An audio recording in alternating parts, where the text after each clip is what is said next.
Bienvenue dans ce nouvel épisode de Créateurs d'Impact. Aujourd'hui, nous partons à la rencontre de Biscornu, une maison de gastronomie inclusive qui porte en elle un message d'humanité et de courage.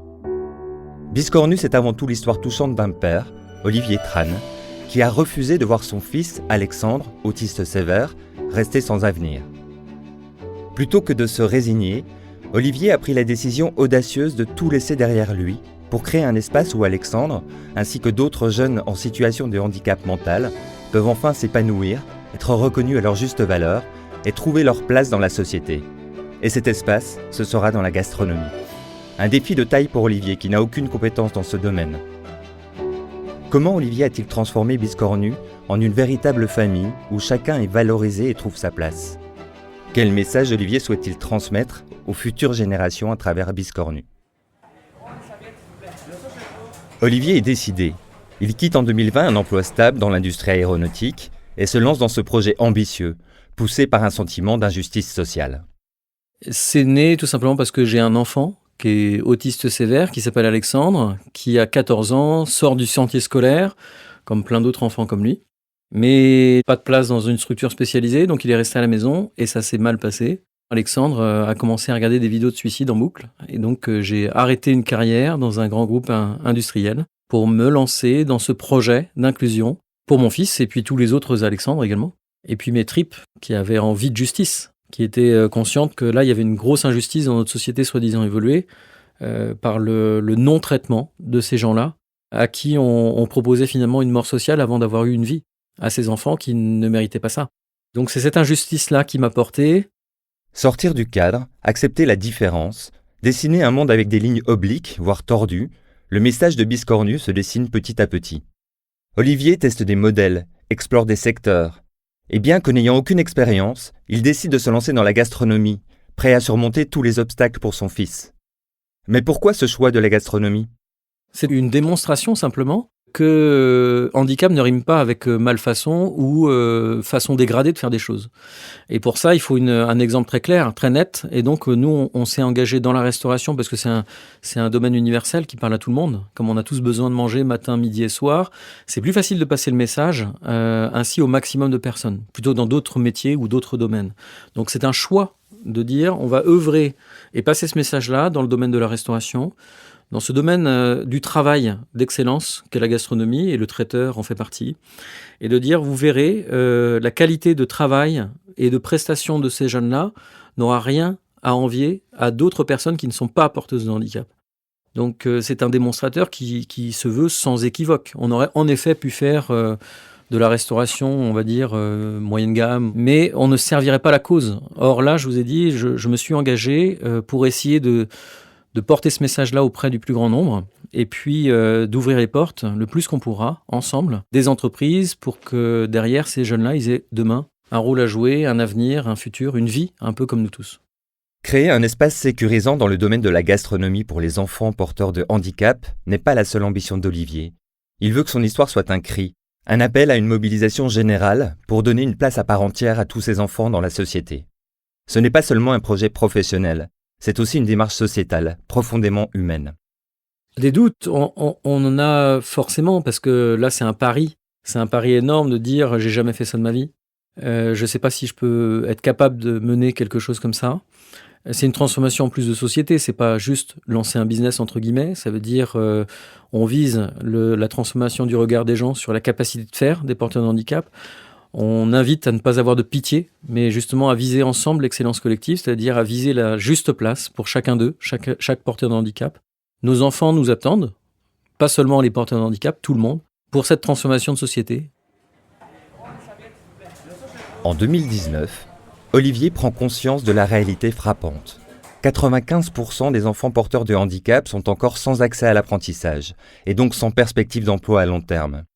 Ce constat soulève en lui un profond besoin d'agir. Pendant 3 mois, il prend le temps de mûrir son concept, de réfléchir aux différents aspects de son projet et de définir les objectifs essentiels pour répondre à cette situation préoccupante. Il définit alors une méthode d'apprentissage universelle. L'acronyme AFFUTÉ, ça veut dire Association pour la formation universelle aux tâches élémentaires. On veut affûter les compétences de ces enfants, de ces jeunes-là. Et on veut les affûter pas de n'importe quelle manière. Quand aujourd'hui il n'y a pas de méthode d'apprentissage, on va en construire une. Donc on a conçu avec Affûté une méthode d'apprentissage universelle qui se passe de la barrière de la langue, qui la passe, qui la dépasse, et qu'on a baptisé les FUT, des fiches universelles de tâches élémentaires. On a eu l'idée à partir de l'existence, c'est-à-dire que les jeunes qui ne savent pas forcément lire, eh bien en fait ils arrivent à comprendre des images, des dessins.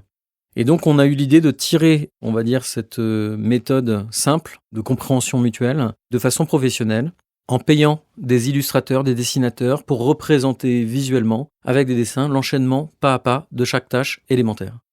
Jusqu'à présent, on avait cette difficulté de la langue, qu'on n'arrivait pas à surmonter. Et donc, on crée cette méthode-là qui permet d'un coup de ne plus avoir besoin de mots ou de chiffres pour apprendre un métier.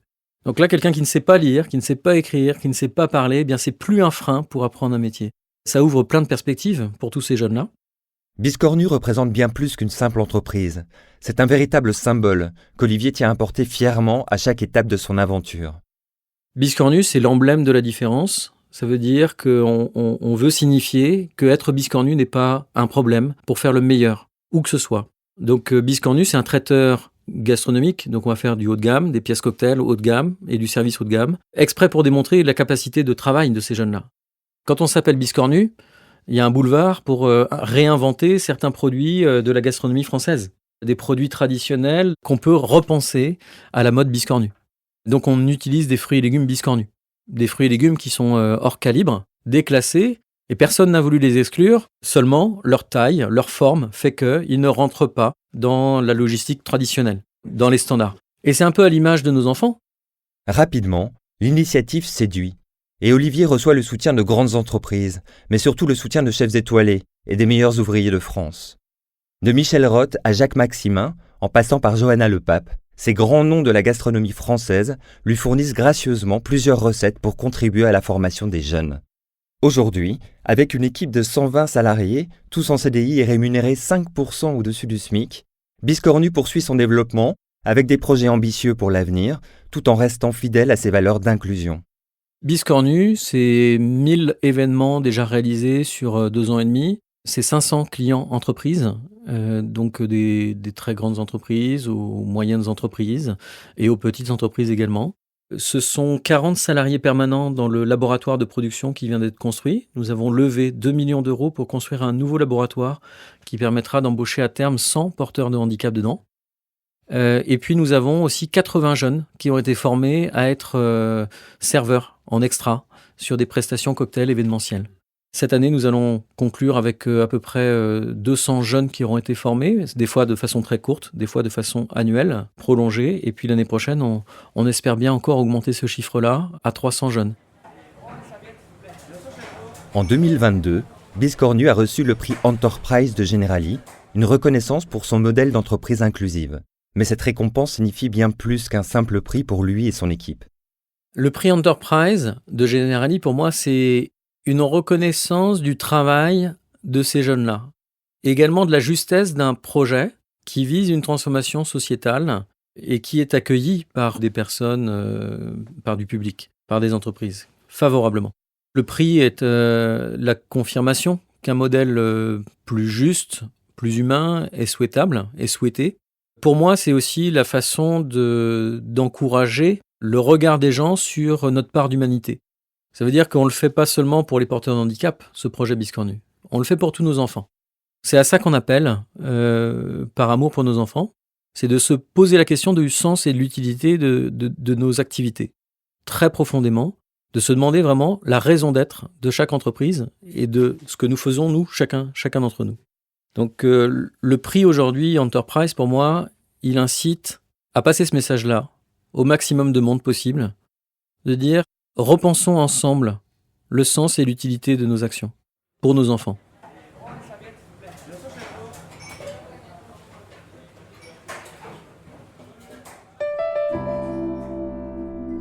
Olivier Tran a su créer bien plus qu'un projet entrepreneurial.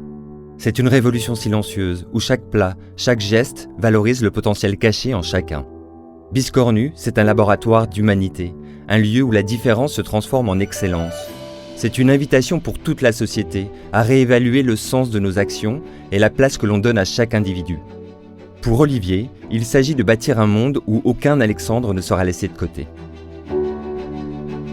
C'était Créateurs d'impact, le podcast de toutes les initiatives positives, sociales et environnementales pour s'inspirer et agir collectivement de manière plus responsable. Un podcast réalisé par Generali.